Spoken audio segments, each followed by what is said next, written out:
내가 속한 바 곧 내가 섬기는 하나님의 사자가 어젯밤에 내 곁에 서서 말하되 바울아 두려워하지 말라.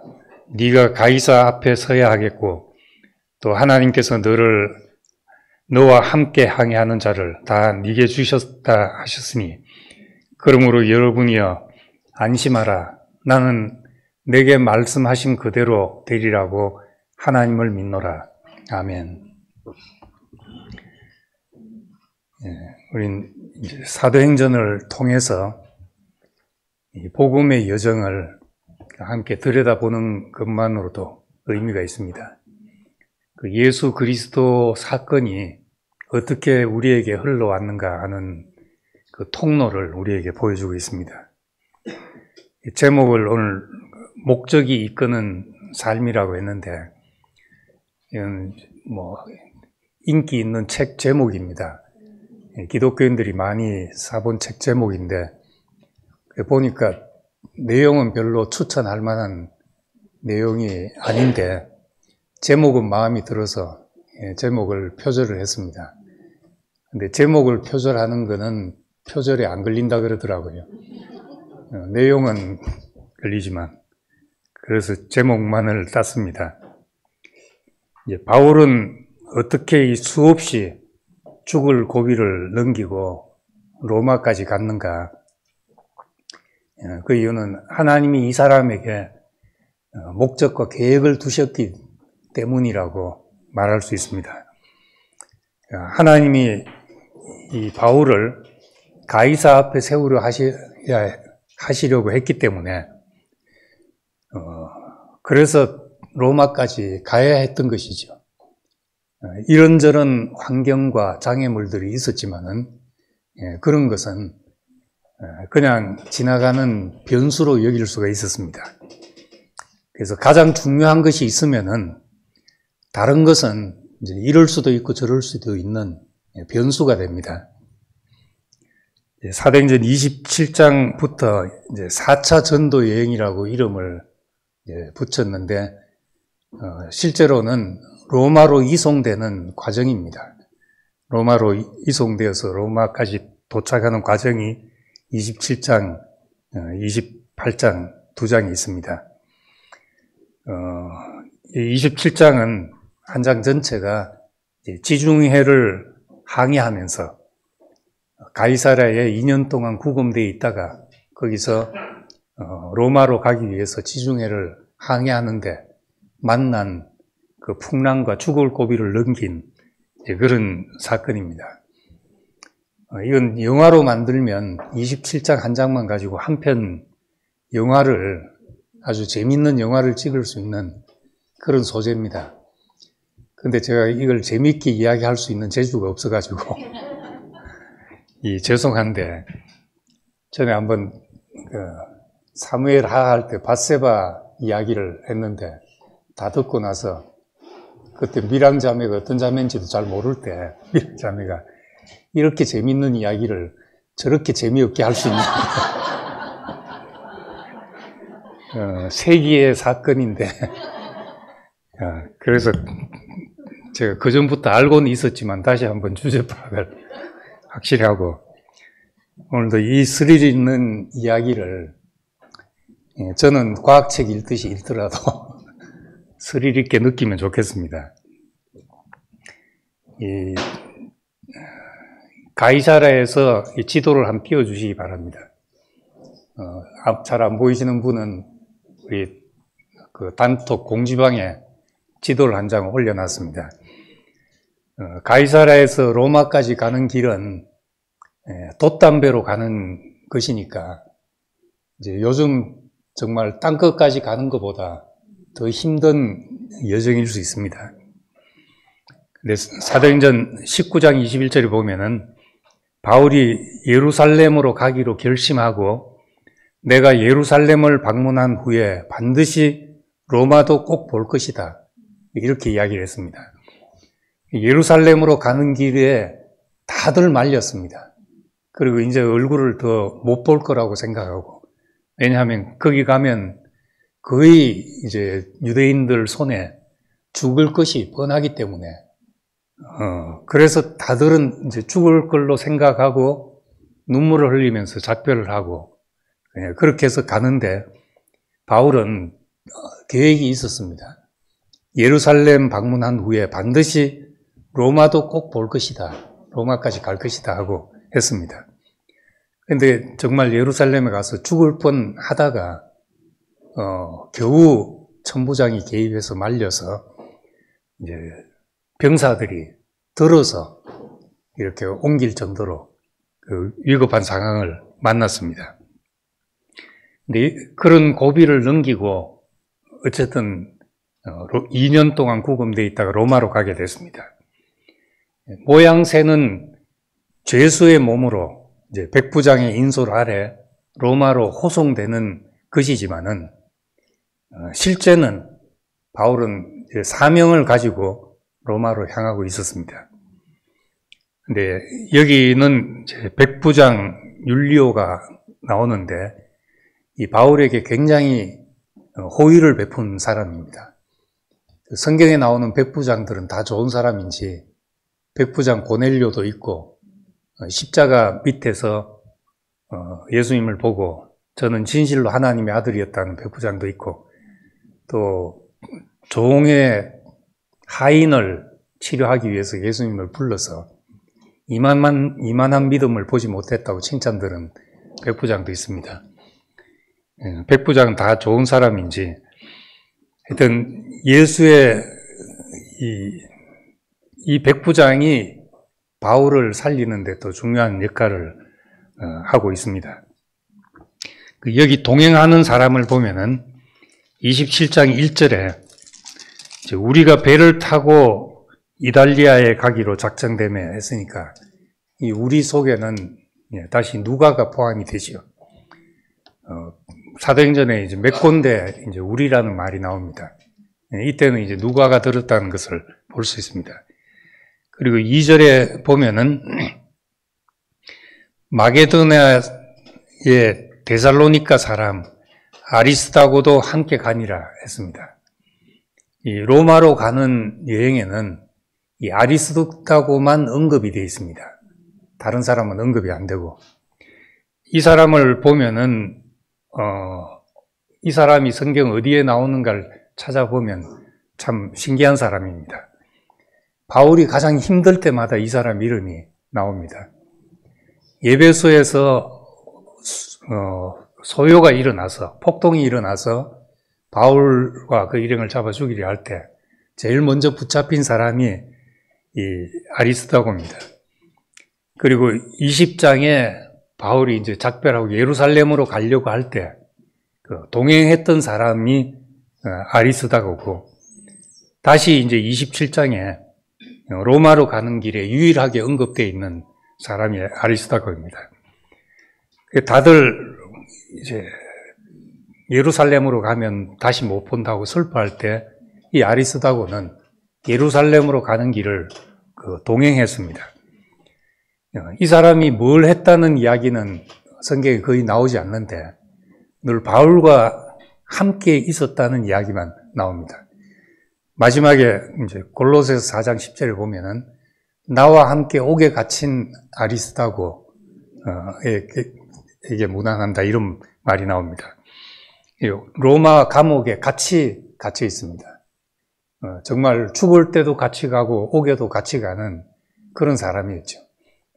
로마 감옥에 투옥된 게 뭐 이 아리스다고의 제목이 있어 투옥된 것이 아니니까 같이 투옥됐는지 아니면은 바울이 잠깐 나올 때마다 대신 투옥됐는지 확실치는 않지만은 하여간 감옥까지 같이 갔다가 로마 감옥에서 이제 바울보다 먼저 죽은 걸로 알려진 사람입니다.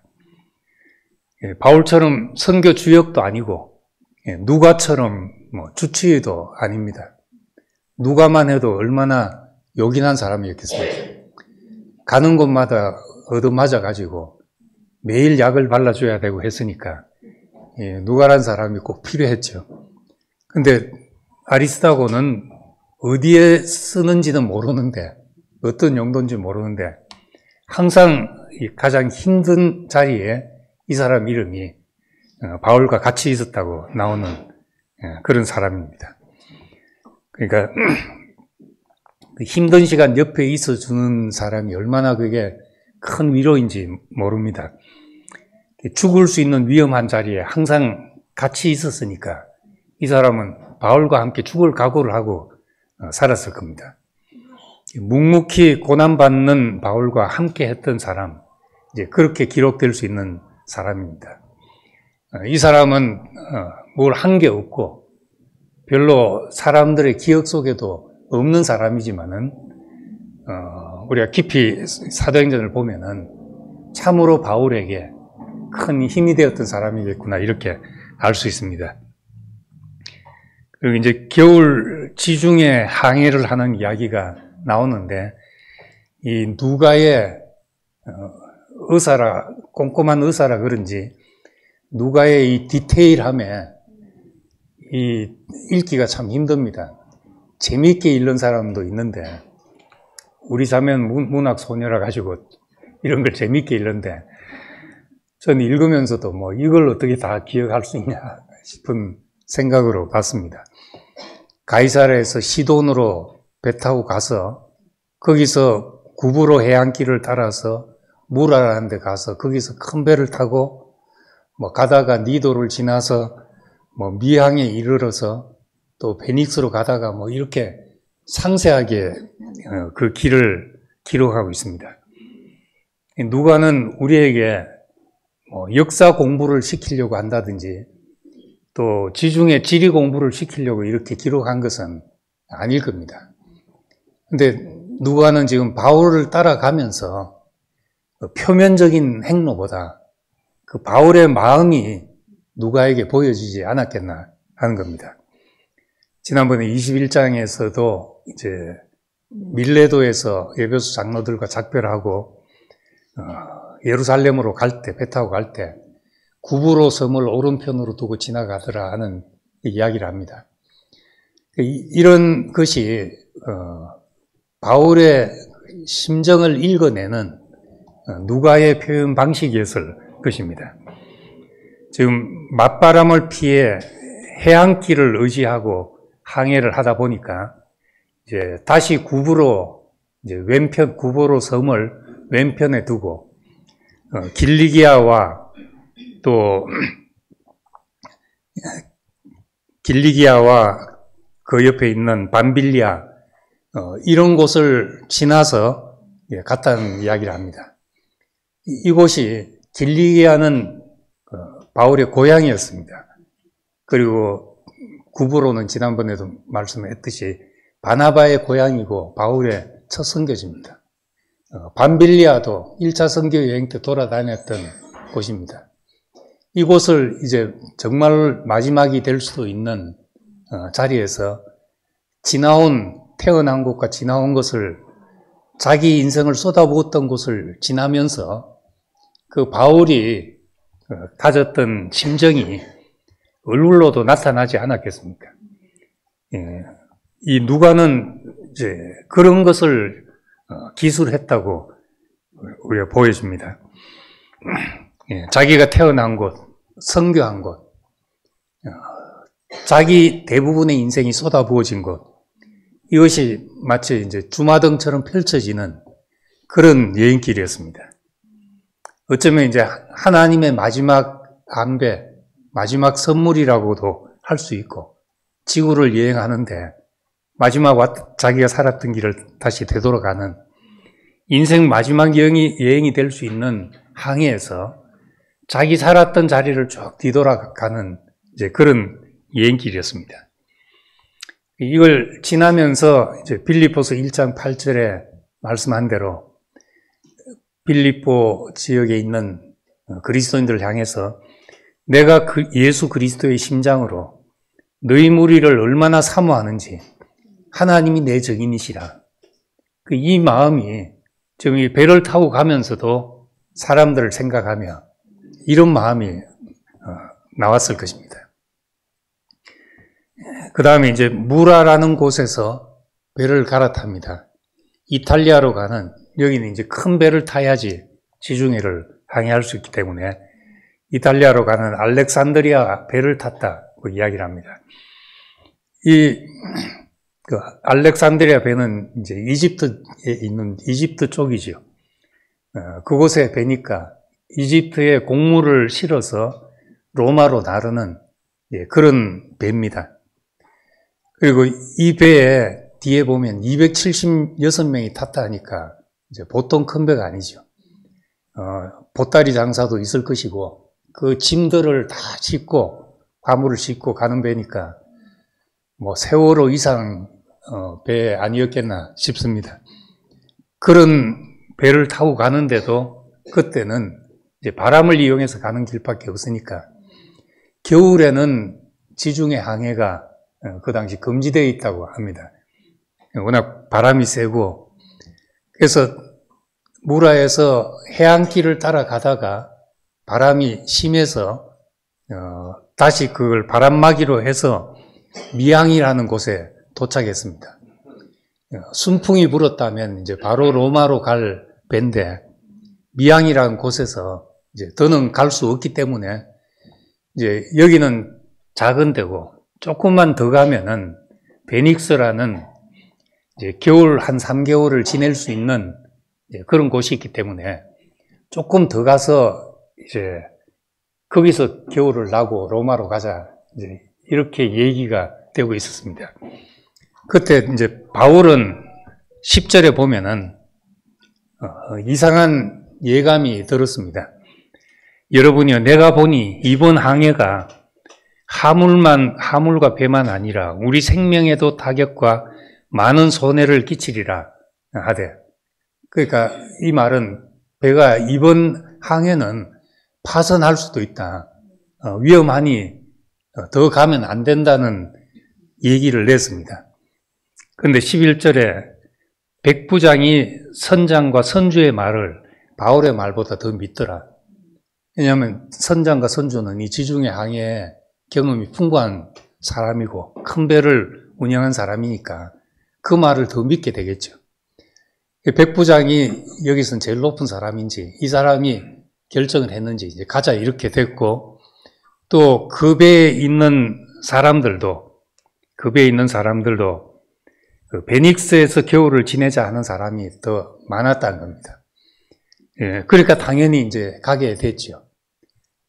같은 섬에서 조금 큰 도시로 옮겨가는 이제 그런 길이었으니까 뭐 저쯤이야 하고 가고, 출발할 때는 순풍이 불어서 봐라, 선주 말이 맞지, 선장 말이 맞지, 이런 상황에서 출발이 됐습니다. 근데 배가 이제 바다를 항해를 시작하자 이제 유라굴로라는 광풍이 불어서 이제 배가 이제 표류하게 됐습니다. 그 유라굴로라는 말이 북동풍이라는 말입니다. 지도에서 보면 바람이 남동풍이 불어야지 로마로 가는데 북동풍이 부니까 어디로 가겠습니까? 저 아프리카로 가게 되는 거죠. 그쪽은 또 이제 암초들이 많아가지고 배가 부딪혀서 부서질 위험이 큰 곳인데 이제 그쪽으로 이제 하염없이 떠내려가고 여기서 몇 날 며칠을 해도 안 보이고 별도 안 보이고 캄캄한 상태로 몇 날 며칠을 표류하게 됐습니다. 그래서 이 항해하는 그 길에서 보면 이제 거루선을 끌어올리고, 거루선이라는 거는 보조선이지요. 큰 배라서 이제 보조선을 달고 가는데 그걸 끌어올리고 닻을 내려서 이제 표류하게 하고 막 마냥 떠내려가지 않도록 그렇게 하고, 짐을 바다에 던지고 배의 기구들도, 항해에 필요한 배의 기구들도 다 바다에 던졌으니까 이제는 그냥 이 바람의 운명이 맡겨진 그런 상태로 지냈던 겁니다. 여기 보면 이제 남은 희망이 20절에 보면은 구원의 여망마저 없어졌다. 이 구조될 남은 희망이 없었다. 여망이라는 것은 남아있는 희망이잖아요. 그러니까 희망이라고는 하나도 없는 상태가 되어버렸다는 겁니다. 뭐 이런 상태를 지금 얘기를 들어서 그렇지 이젠 죽었구나 하는 그냥 공황 상태에 빠지게 되는 거죠. 이런 상황에 바울은 이제 오래 먹지 못해서 사람들이 다 피해지고 이제는 그냥 바다에 내던져진 운명으로 이렇게 있을 때 이제 바울이 20절에 이야기를 합니다. 21절에 내 말 들었으면 좋았지 하고 이야기를 시작합니다. 내 말을 들었으면 타격과 손상을 면하였더라면 좋을 뻔하였다. 그런데 이제 너희 중에 아무도 생명에는 아무런 손상이 없을 것이다. 오직 배만 부서질 뿐이다. 이런 이야기를 했습니다. 어쨌든 이 말이 뭐 믿어지건 안 믿어지건 이 배에서 희망은 이 말밖에 없잖아요. 바울이란 사람에 의해서 생명에는 지장이 없다. 이 말이 얼마나 큰 복음이겠습니까? 그 이유를 23절에 말합니다. 내가 속한 바 곧 내가 섬기는 하나님의 사자가 어젯밤에 내 곁에 서서 말하되 바울아 두려워하지 말라. 내가 가이사 앞에 서야 하겠고 또 하나님께서 너와 함께 항해한 자를 다 네게 주셨다 하셨으니 이 말은 너는 가이사 앞에 서야 된다. 그러니까 여기서 죽을 목숨이 아니라는 것이요. 하나님이 바울을 가이사 앞에 세우려고 했고 또 그럼 나 혼자 사냐? 여기 있는 사람들의 목숨을 다 네게 주셨다. 네 손에 달리게 했다. 네가 살면 함께 사는 것이고 이런 말씀을 했다는 겁니다. 그러면서 나는 내게 말씀하신 그대로 되리라고 나는 하나님을 믿는다. 난 내게 말씀한 하나님을 믿는 사람이다. 이런 말을 했습니다. 이 캄캄한 절망 속에 있는 배에 탄 사람들에게는 이 말이 한 줄기 빛이죠. 복음을 전해서 우리가 그 사람이 이 말밖에 붙잡을 말이 없을 때는 그 말을 믿게 되고 동아줄 잡듯이 잡고 살아나게 되는 것이죠. 사람은 다 크든 작든 절망적인 상황도 있고 합니다. 그 상황에 이제 어떤 말이 복음이 될지는 모르죠. 나한테는 복음이 됐을지라도 다른 사람한테는 안 되는 수도 있는데 저도 돌아보면은 그 말이 아니고는 나한테 희망이 없을 때 그것이 나한테 이제 동아줄이 되죠. 제가 고등학교 때 아플 때는 심한 염려 속에 살았는데 내가 성인이 될 때까지 살 수 있을까까지 생각이 들고 그때 이제 성경을 보면서 이 성경 속에 말씀하고 계신 하나님이 없으면은 희망이 없으니까 나한테는 이 하나님이 꼭 계시야만 했던 거죠. 그러니까 다른 사람이 뭐라고 하든지 이게 과학적으로 아니라고 증명된다 하더라도 나는 이 줄을 붙잡을 수밖에 없다. 그리고 붙잡고 보니까 살 길이 생기고 지금까지 이래 살게 된 것이죠. 그걸 어떻게 증명할 길은 없지만은 나한테는 동아줄이었던 겁니다. 그러니까 이 사람들에게도 이 말밖에는 희망이 없는 그런 상황이죠. 이 사람은 가이사 앞에 서야 된다. 그러자면 우리가 육지까지 가게 될 것이다. 이걸 하나님이 말씀하셨다. 이 소망밖에는 없게 됐습니다. 그래서 그렇게 하다 보니까 14일이나 표류를 해서 육지 가까워주는 줄 짐작이 가는 그런 상황이 됐다는 겁니다. 14일 표류한다는 것은 정말 이제는 죽어도 어쩔 수 없다는 포기 상태가 된 이 상태에서 39절에 보면은 해안이 눈에 보이기 시작해가지고 닷을 끊고 또 돛을 올리고 그렇게 가다가 이제 암초에 부딪혀서 모래톱에 부딪혀서 뱃머리는 처박히고 배꼬리는 부서지고 이렇게 배가 이제 걸리게 된 거죠, 암초에.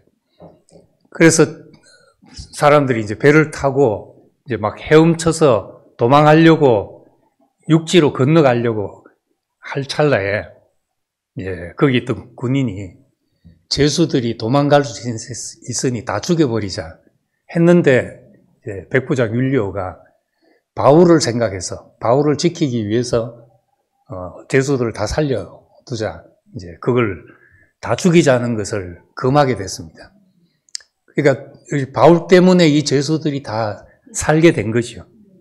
살게 되었고 이 백부장이 이상하게 가는 때마다 이 바울에게 호의를 베풀어서 이런 일이 생겼습니다.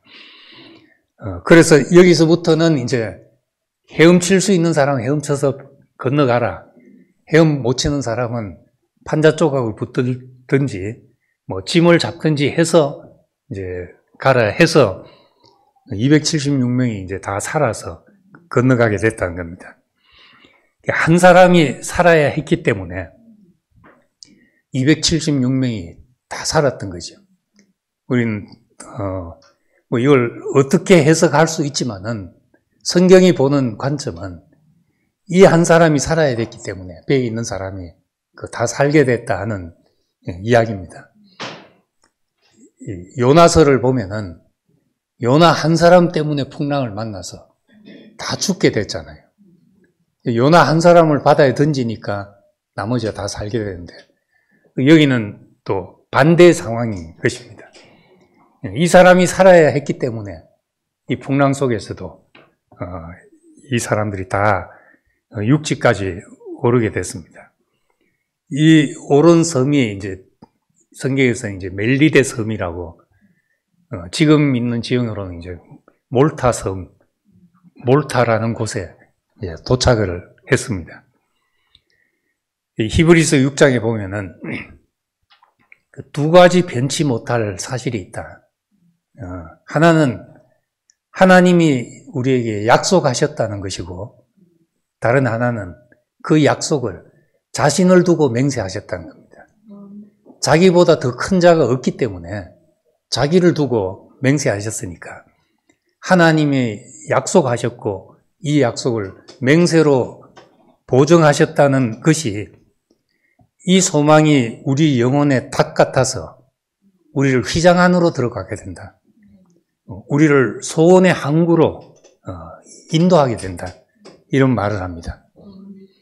이 닻은 이제 파도에 떠내려가지 않게 배가 항구에 정박하게 하는 것이잖아요. 돛은 이제 올려서 바람을 타고 항해를 하게 하는 것이고, 닷은 이제 고정시키는 겁니다.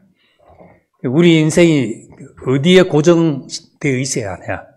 우리 영혼의 닻이 뭔가?